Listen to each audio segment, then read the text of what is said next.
নমস্কার বন্ধুরা, শর্মার রান্নাঘরে সকলকে স্বাগতম। চলে এলাম আবারও একটা নিরামিষ পনিরের রেসিপি নিয়ে। আজকে আমাদের রেসিপি হলো পনির রেজালা। যে কোনো নিরামিষ দিনে পনিরের এই রেসিপিটির জুড়ি মেলা ভার। তাহলে দেরি না করে চলুন শুরু করি আজকের রেসিপি। আজকের রেসিপির জন্য আমার লাগছে পনির। এখানে আমি 250 গ্রাম পনির নিয়েছি, আর যেটা ছোট ছোট টুকরো করে আমি এরকম কেটে নিয়েছি। এর সাথে আমাদের লাগছে কাজু বাদাম 8-10টা, কিশমিশ 8-10টা, ফোড়নের জন্য গোটা গরম মশলা, এলাচ, দারচিনি আর লবঙ্গ, আর একটা শুকনো লঙ্কা, আর 2 চামচ পোস্ত, এটা আমি আগে থেকেই জলে ভিজিয়ে রেখেছি, আর 3টে কাঁচা লঙ্কা। এর সাথে লাগছে টক দই। এই টক দইটা আমি একটু ভালো করে ফেটিয়ে নেব, ফেটিয়ে এটাকে একটু স্মুথ করে নেব। টক দই আমার ফেটানো হয়ে গেছে।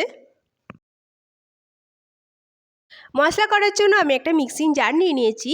এর মধ্যে দিয়ে দেবো পোস্ত, কাজু বাদাম, কিশমিশ, কাঁচা লঙ্কা। লঙ্কার পরিমাণ আপনারা আপনাদের স্বাদ অনুযায়ী বাড়াতে পারেন, কমাতে পারেন। হলুদ গুঁড়ো, জিরে গুঁড়ো, কাশ্মীরি লঙ্কা গুঁড়ো রঙের জন্য। এবার এটাকে আমি পেস্ট করে নেব। পেস্ট করা হয়ে গেছে। এরপর আমি ওভেনে একটা কড়াই বসিয়ে দিয়েছি। এর মধ্যে দিয়ে দেবো 3 চামচ মতো সাদা তেল। যেহেতু এটা রেজালা, তাই এখানে সাদা তেলটাই দিতে হবে। তেল গরম হলে পরে এতে আমি টুকরো করা পনিরগুলো সব একে একে দিয়ে দেব। সব পনির আমি একসাথে দিচ্ছি না, অর্ধেকগুলো পনির একসাথে ভাজছি, বাকিগুলো পরে ভাজবো। পনিরের এক পিঠটা আমি হালকা ব্রাউন করে ভেজে নেব। এক পিঠটা ব্রাউন করে ভাজা হয়ে গেছে। এবার এটাকে উল্টে দেব, দিয়ে এটার অপর পিঠটাও সেম ব্রাউন করে ভেজে নেব। 2 পিঠই ভেজে নিতে হবে। আর এই পনির উল্টানোর সময় একটু সাবধানে উল্টাতে হবে, নাহলে কিন্তু ভেঙে যাওয়ার ভয় থাকে। এই পনির ভাজতে ভাজতে সকলকে আবারও মনে করিয়ে দিই, যারা আমার চ্যানেলে নতুন, প্লিজ আমার চ্যানেলটি একটু সাবস্ক্রাইব করে দেবেন।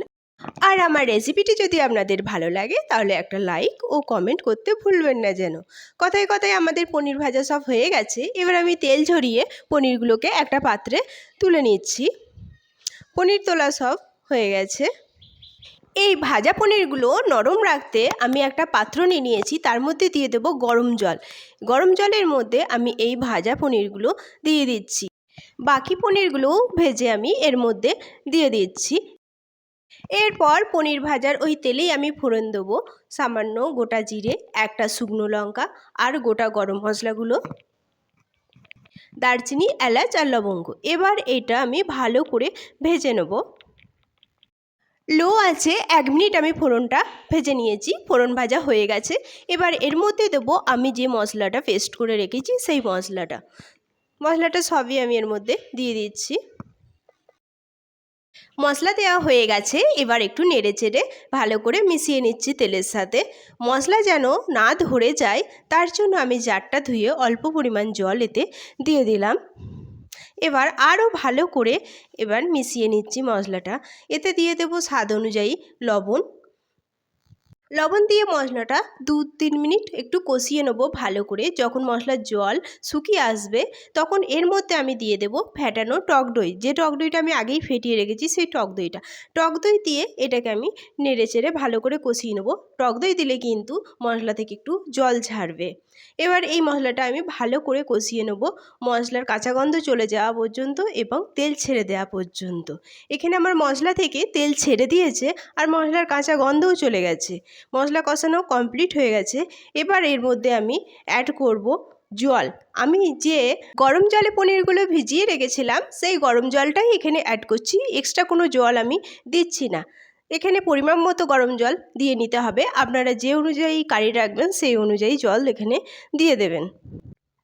জল দেওয়া হয়ে গেছে। এবার এটাকে আমি ভালো করে ফুটিয়ে নেব। এখানে আমি পুরো রান্নাটাই কিন্তু লো থেকে মিডিয়াম আঁচে করছি। ঝোল ফুটে যখন একটু পুরু হয়ে আসবে, তখন এর মধ্যে আমি দিয়ে দেব চিনি স্বাদ অনুযায়ী। যেহেতু আগে কিশমিশ দেওয়া আছে, তাই চিনিটা আপনাদের স্বাদ অনুযায়ী দেবেন। আর দিয়ে দেব একটু গোলাপ জল। গোলাপ জল দেওয়া হয়ে গেলে এর মধ্যে ভাজা পনিরগুলো আমি দিয়ে দিলাম। এবার নেড়ে চেড়ে এগুলো ভালো করে মিশিয়ে নেব। পনির দেওয়ার পর কিন্তু আর 2 মিনিট আমি এটা লো আঁচে রান্না করব, বেশি রান্না করব না।